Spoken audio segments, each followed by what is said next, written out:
2021년 10월 29일 금요일 천안광성교회 새벽기도회를 시작하겠습니다. 다같이 사도신경으로 우리의 신앙을 고백하겠습니다. 나는 전능하신 아버지 하나님 천지의 창조주를 믿습니다. 나는 그의 유일하신 아들 우리 주 예수 그리스도를 믿습니다. 그는 성령으로 잉태되어 동정녀 마리아에게서 나시고 본디오 빌라도에게 고난을 받아 십자가에 못 박혀 죽으시고 장사된 지 사흘 만에 죽은 자 가운데서 다시 살아나셨으며 하늘에 오르시어 전능하신 아버지 하나님 우편에 앉아 계시다가 거기로부터 살아있는 자와 죽은 자를 심판하러 오십니다.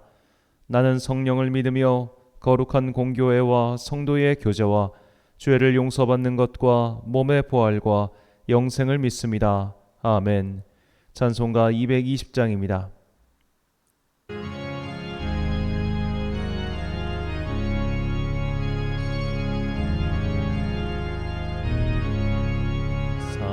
사랑하는 주님 앞에 형제자매 한자리에 크신 은혜 생각하며 즐거운 찬송 부르네. 내 주 예수 본을 받아 모든 사람 내 몸같이 환난 근심 위로하고 진심으로 사랑하세. 사랑하는 주님 앞에 온갖 충성 다 바쳐서 괴로우나 즐거우나 주님만 힘써 섬기네. 우리 주님 거룩한 손 제자들의 발을 씻어 남 섬기는 종의 도를 몸소에게 보이셨네. 사랑하는 주님 예수 같은 주로 섬기나니 한 피 바다 한 몸 이룬 형제여 친구들이여 한 몸같이 친밀하고 마음으로 하나 되어 우리 주님 크신 뜻을 지선으로 준행하세.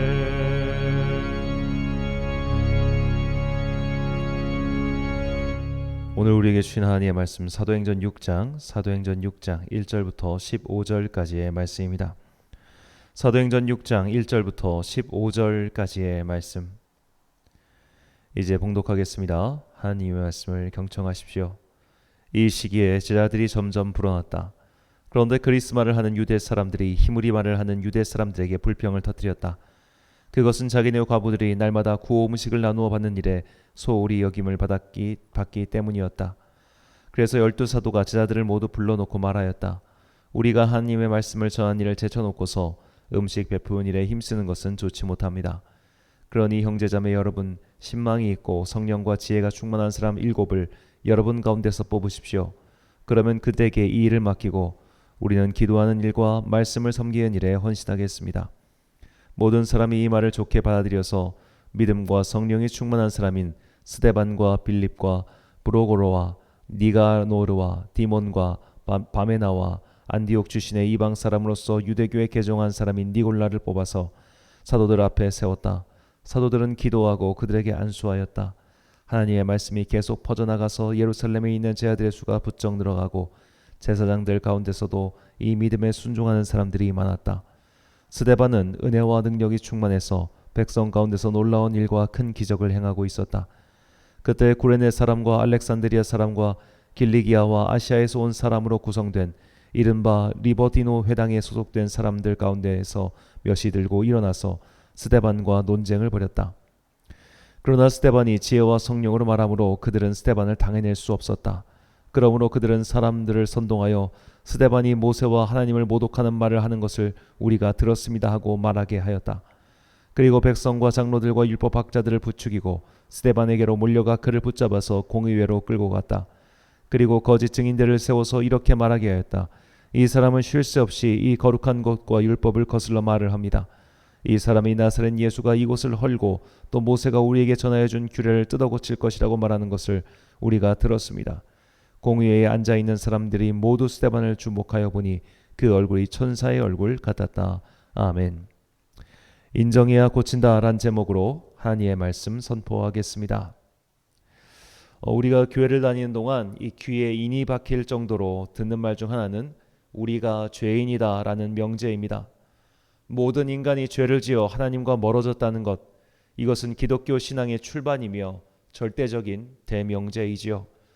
모든 인간이 죄인이라는 것을 어떤 범죄적인 관점에서만 봐선 안 됩니다. 이것은 존재론적 결핍을 뜻하는 개념이기도 하죠. 모든 인간은 부족하고 어리석고 안타까운 상태에 있다는 겁니다. 예수님의 보혈의 은혜로 그 상태에서 건짐을 받았으나 인간 본연의 한계까지 극복된 것은 아닙니다. 인간이 완전히 새로운 존재, 성경에서 말하는 부활의 육신을 입는 것은 하나님의 나라가 완성될 때입니다. 우리는 그때까지 구원은 받았으나 부족한 상태에서 살게 됩니다. 그래서 종교개혁자 마르틴 루터는 우리의 현재 상태를 의인이자 죄인이라고 말했습니다. 그러므로 주님의 몸된 교회는 이렇게 부족한 자들이 모인 곳으로서 필연적으로 결핍과 부족함을 드러낼 수밖에 없습니다. 이 사실을 모른 채 혹은 외면한 채 교회를 다니면 상처받을 일 투성이고 이해 안 가는 일 뿐입니다. 왜 교회가 이러지? 거듭나서 새롭게 태어났다는 사람들끼리 모였는데 왜 이렇게 질투하고 모자라고 부족하지? 라는 생각이 들 겁니다. 우리는 이런 현실을 마주할 때마다 모든 인간은 죄인이며 이런 죄인들의 공동체가 교회라는 사실을 되새겨야 합니다. 이런 부족함은 주님의 제자인 사도들이 담임했던 예루살렘 초대교회도 마찬가지였습니다. 우리는 초대교회로 돌아가자란 슬로건을 많이 듣지요. 초대교회는 성령님의 능력이 강하게 나타났고 자신의 것을 아낌없이 서로 나누며 사랑한 인류 최초이자 최선의 공동체였습니다. 그러나 이런 초대교회도 한계가 있었습니다. 그것은 구성원들이 인간이라는 한계였습니다. 아무리 성령 충만한 사람도 실수를 합니다. 아무리 성령 충만한 사람도 못하는 것이 있습니다. 성령 충만한 사람을 통해서 하나님의 기적이 일어난다고 해서 그가 마치 영화나 드라마에 나오는 것과 같은 초인, 완벽한 사람이라고 생각할 수는 없습니다. 그도 화를 내고 그도 실패하고 그도 실수를 해서 낭패를 볼 때가 있을 겁니다. 사도들의 공동체에도 이런 실수가 생겼습니다. 교회 공동체 안에 가난한 이를 돌보는 과정에서 누락된 이들이 생긴 겁니다. 그런데 불특정 사람들이 빠졌다면 바로 시정하면 되는데 한 그룹의 인원들이 반복해서 빠지는 일이 생겼습니다. 본문 1절 말씀입니다.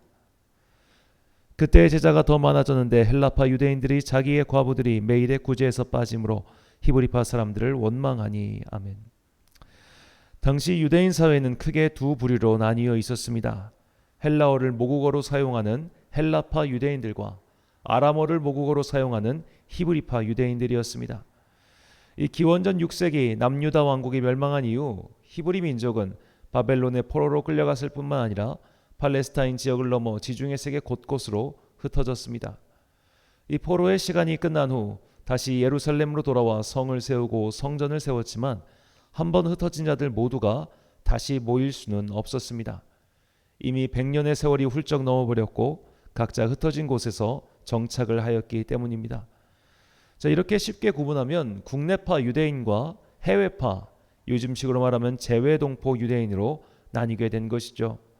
이 재외동포 유대인들이 당시 공용어인 헬라어를 주로 사용했고 국내파 유대인들은 팔레스타인 지역의 공용어인 아람어를 사용했습니다. 이렇게 국내파 유대인을 히브리파 유대인으로, 해외파 재외동포 유대인을 헬라파 유대인으로 성경은 설명하고 있습니다. 이렇게 해외파와 국내파가 있었고 주요 사용하는 언어는 달랐지만 그래도 의사소통 자체가 불가능한 것은 아니었습니다. 이 아람어를 사용하는 히브리파 유대인들도 헬라어를 어느 정도 사용할 줄 알았고, 헬라어를 사용하는 헬라파 유대인들도 아람어를 어느 정도 의사소통까지는 가능했기 때문이죠. 하지만 모국어가 다르다는 것은 어쩔 수 없이 그룹을 형성하게 만들었고 일정 부분 소통을 가로막았습니다. 더구나 교회의 지도자인 사도들은 모두 히브리파 유대인들이었습니다. 그러다 보니 해외파 유대인들에게 본의 아니게 소홀히 대하는 일이 벌어진 것이죠. 만약 오늘날 교회에서 이런 일이 벌어진다면 어떻게 되겠습니까? 교회가 왜 이러냐? 교회가 왜 사람을 차별하나 등등 엄청나게 말이 많을 겁니다. 소위 시험 들었다고 말하면서 교회를 떠나는 이들도 적지 않았을 겁니다. 이런 식의 분란과 소동이 예루살렘 초대교회 안에서 생긴 것이죠. 우리는 교회의 시작을 전하고 있는 이 사도행전에서 그것도 가장 완전하고 모범적인 교회라 불리는 초대교회 안에서 이런 분란이 생겼다는 기록을 보며 중요한 깨달음을 얻을 수 있습니다.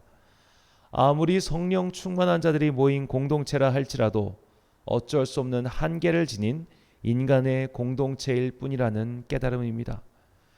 교회 자체는 구원이 될 수 없습니다. 교회는 그저 구원이신 예수 그리스도를 전하고 그 구원을 받아들인 자들이 모여서 주님께서 다시 오실 때까지 그 믿음을 서로 지켜주는 모임일 뿐입니다.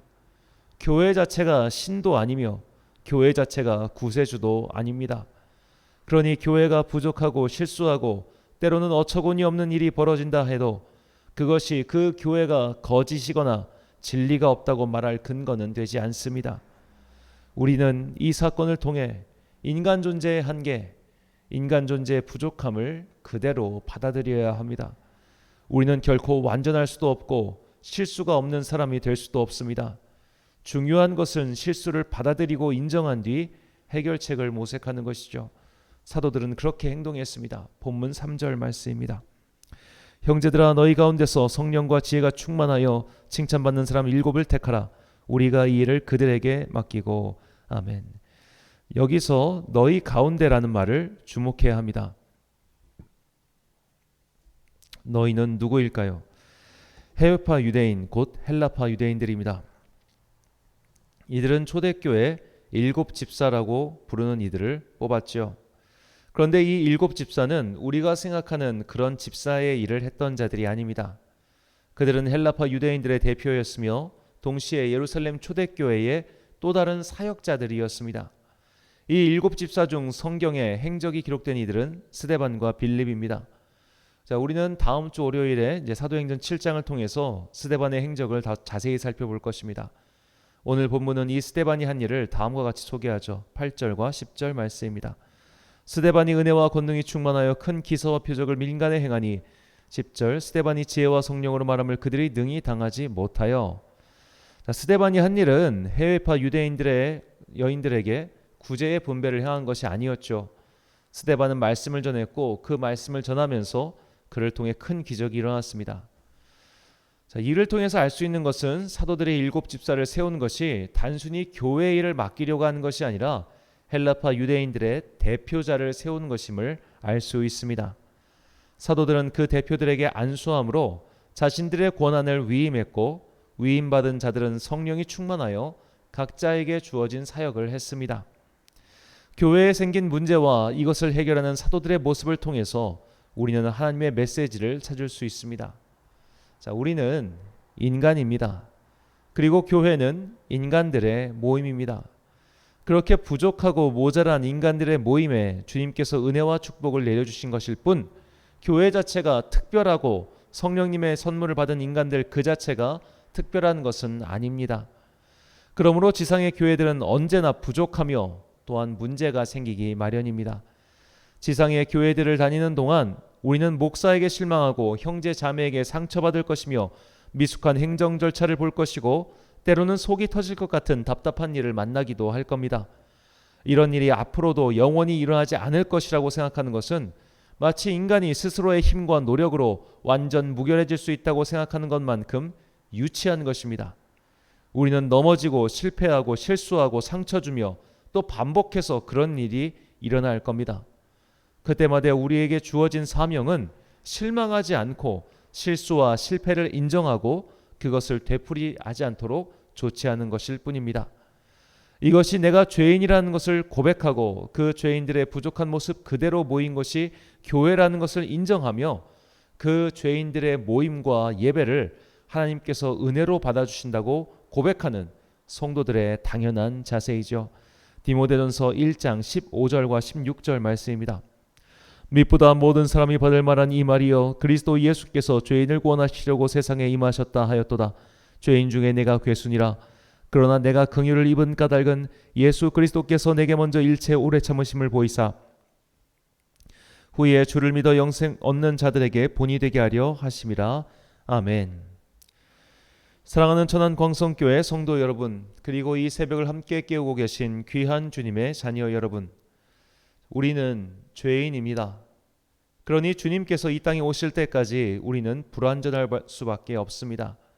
그런 불완전한 자들이 모인 곳이 교회입니다. 교회는 죄인들의 공동체죠. 죄인들의 공동체인 교회는 항상 실수가 있고 잡음이 있고 분란이 있을 것이며 다툼과 아픔이 있을 것입니다. 이것은 초대교회부터 사도들이 직접 세운 교회들까지 모두가 겪었던 일입니다.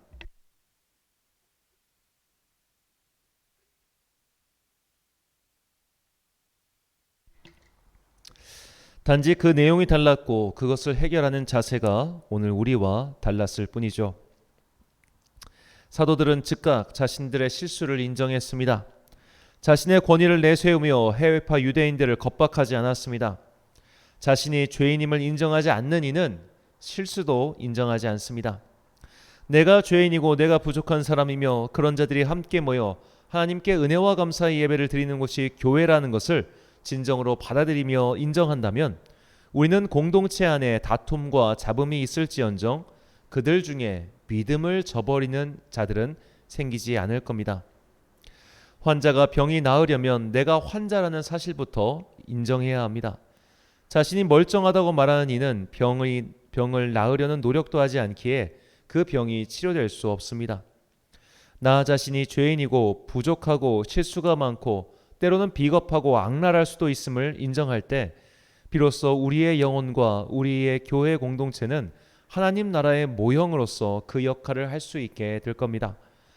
오늘도 이 새벽부터 주님께 기도하면서 남의 죄와 잘못이 아닌 나의 죄와 잘못부터 먼저 바라보며 주님께서 나에게 은혜와 자비를 베풀어 주셨듯이 나도 누군가의 실수와 잘못을 관용으로 대하는 주님의 자녀가 되시길 간절히 축원합니다.